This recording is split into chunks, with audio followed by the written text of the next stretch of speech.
Добре, искаш да го качиш на стената, нали? Не. Година говори ролплей, защо я поливаш с кантата? Да. Поливам я, защото има наглостта. Макар че тя, между другото, е втория най-грамотен човек във форумите. Има наглостта да се хваща на бас с първия най-грамотен за граматика и правопис. Хелън, имаш ли нещо да кажеш в своя защита? Не, нямам нищо да кажа в своя защита. Това, което ще видите, е резултат от последствие от моите собствени действия и аз не съжалявам за него. Но искам да ви посъветвам всички, най-вече младите хора, да отдават много голямо внимание на правописа. И това, което сега ще видите...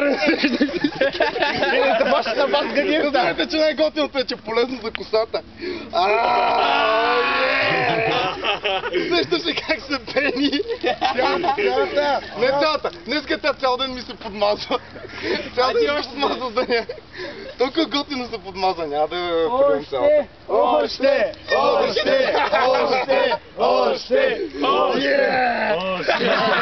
Това така! Не цялата! Не цялата! Как се къпали лънки? Големи малко. Че се оскверних ръката. Да държа за врата. И зърните. Човеци. Вземи пини се за отега.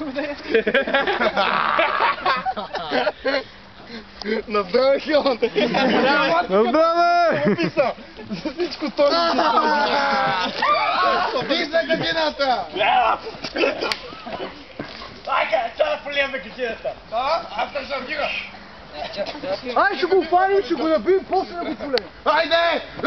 Може първо да го момичите! Няма да Айде, ще го скъпим вечерта! Няма къпе да копарете. Добре. Някакъв коментар пред камерата на ОКТV. Не, след малко ще дам изявление. Още самичката.